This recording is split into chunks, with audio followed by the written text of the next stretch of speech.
Hi guys, India hammered England in this first ODI of three-match series in Nagpur today, and it was as comprehensive a win as one could look for. Uh, England somehow limped to a total of 248 despite a brilliant start by Phil Salt and Ben Duckett. Phil Salt in particular was brilliant up front for them, but a misunderstanding resulted in his run out, and from there on, England kept losing wickets in regular intervals and somehow limped to a total of 248, which at that point of time was, looked like at least 50 runs short of a pass score. And then India came and chased it down in 38.4 overs. There was a little bit of a flutter in the end, but you have to say that, they got there in a canter, and, it's as convincing a win as you would see in ODI cricket. Uh, England, for my liking, was too one-dimensional. They have been in India for a while now. They lost the T20I series 4-1, and I thought they would come up with better plans. They would not be this predictable, but unfortunately, I thought England, especially the fast bowling department, was a bit too predictable. I get it that Archer has a lot of pace, but pulling short in such a predictable manner, was that the best choice? I don't think so. I think the bowling, English bowling, was quite poor because there was something in the wicket, and as we got to see during the final stages of the match, that Adil Rashid and the spinners were getting a lot of punches and everything. Uh, England will be disappointed with this loss. I'm pretty sure. But yeah, it's a three-match series. India is 1-0 up and two matches still to go, all to play for. I'm Siddharth, you're watching Gully Cricketer. Guys, do subscribe and please leave me your opinion in the comment section. I would really appreciate that. So England won the toss today and elected to bat, which I thought at that point was a very good decision because the wicket looked like a belter. And India had two debutants today, two very deserving people, Yashasvi Jaiswal and Harshit Rana. And England came out strong. Especially they went after the debutant Harshit Rana, and Salt took him for a good few runs in his first over. He bowled a very good second over, but again in his third over he went for a lot of runs, and things were all going in England's way and they were off to a flyer. But then, right when things were looking all rosy, there was a simple misunderstanding. Against the run of play, Phil Salt was run out, and from there on, everything went south for England. And Harshit Rana came back brilliantly.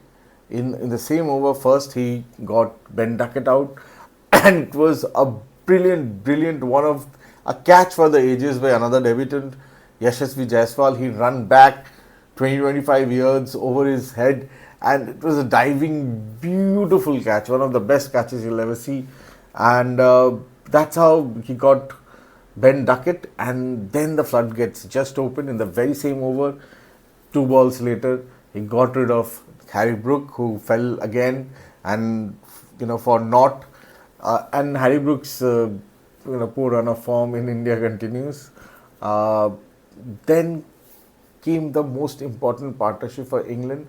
For England to really dominate in the match, I think those two players at that point of time at the crease, Root and Butler, had to really form a good partnership, and a partnership started building. But then Root fell to Ravindra Jadeja once more. Ravindra Jadeja has taken his, has his number, has gotten him out quite a few times.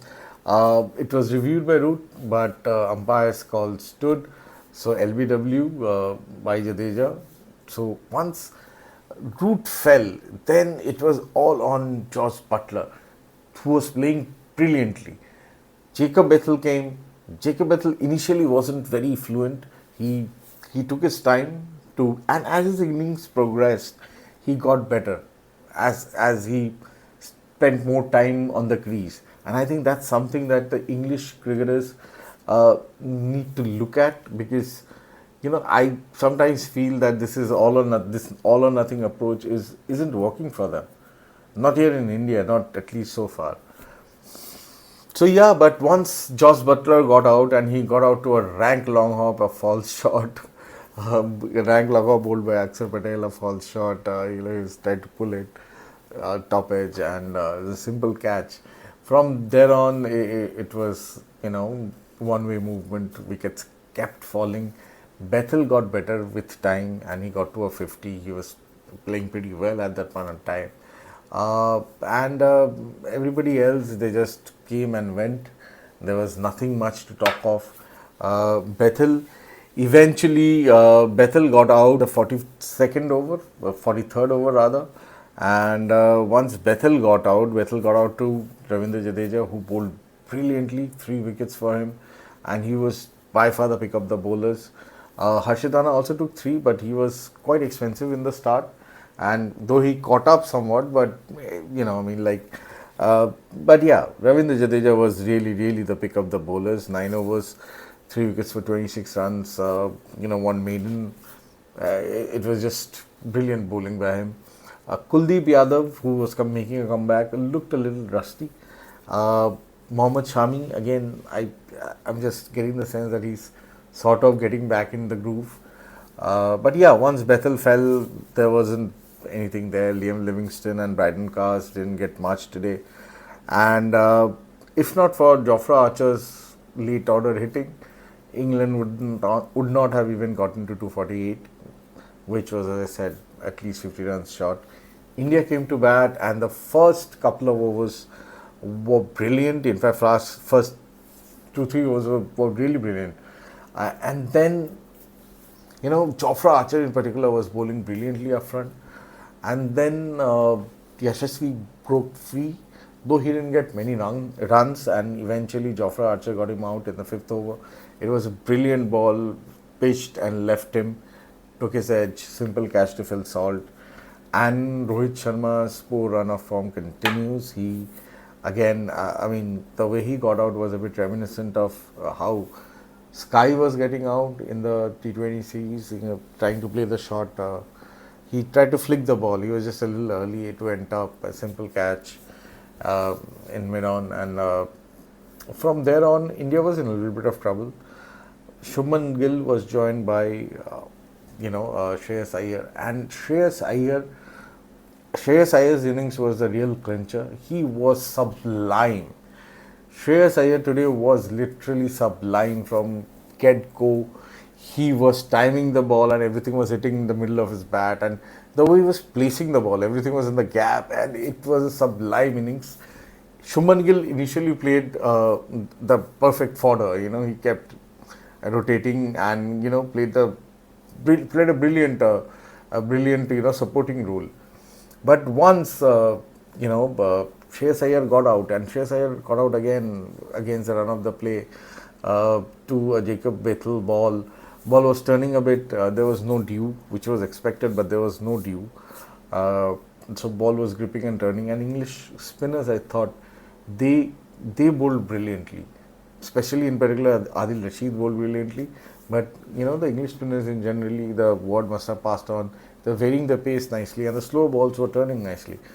So Shreyas Iyer tried to sweep one or paddle, and was caught plumb in front. He reviewed, was given out, and then came in at number 5, Akshar Patel. I think, I don't think, India has already said that they want a left and right hand combination. So they sent Akshar Patel ahead of KL Rahul and Hardik Pandya, and Akshar again played brilliantly. And from there on, Shubman got into his groove. He started playing shots, scoring freely. Akshar, on the other hand, came and again started scoring freely, and India just cruised from there on. It's just in the later stages of the innings when they were just, 30-40 runs short. First, Akshar fell to a brilliant ball by Adil Rashid. It drifted in, spun beautifully, took his leg stump. Rahul had come in after the Akshar Patel wicket, and Lokesh, KL Rahul was trying to play, sort of like wanted to. I'm just guessing.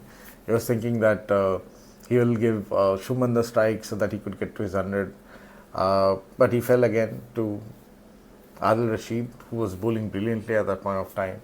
But once Rahul fell, then came Hardik Pandya, and Hardik Pandya, you know, in the first few balls only hit 1 6 of Adil Rashid in that very over, uh, and he again showed intent. Uh, Shubman Gill trying to score quickly got out at 80, on 87, and then Hardik Pandya and Ravindra Jadeja took India through. India got to the total in 38.4 overs. So it was as convincing and as comprehensive a win as you could ask for. Though, however, there was a little flutter in the end. India, I'm pretty sure, would have liked to have completed the chase with at least two less wickets lost. But yeah, I mean, it was comprehensive. But I felt that English bowlers, in particular, Archer and company, their short ball ploy is a bit predictable, and it's I mean, like it's not working. I think they have to have a plan B, plan C, which they don't seem to have at this point in time, and or if they have, it's not working.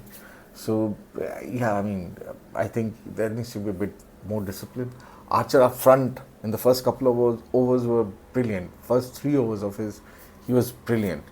But from there on, he just once Shreyas came, and in 1 over he hit him for a couple of sixes. From there on, he just kind of went to that short ball ploy, which is not working in any which ways. I don't think Archer has the best short ball in the business, to be honest. In fact, in this English side, I think Bryden Cars went for a lot of runs today, but Bryden Cars has the best short ball in this English team, because he may not have Archer's pace, but his short balls are very well directed.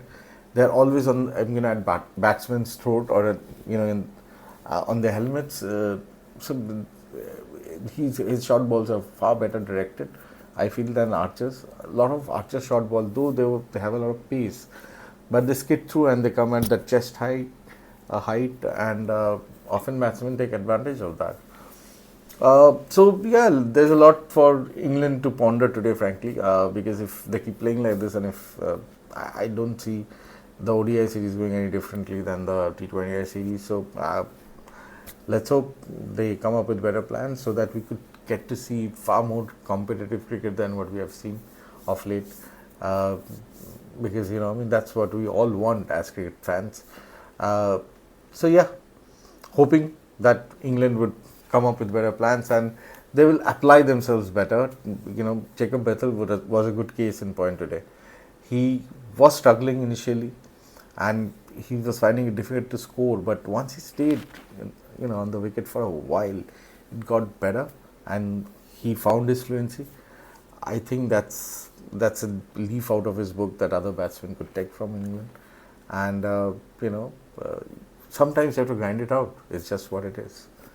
I'll see you guys again after the second ODI match. And till then, take care, guys. Thank you so much for watching. Do subscribe, and please leave me your comments in the feedback section. Leave me your feedback in the comment section. I would really appreciate that. I'll see you again after the second match.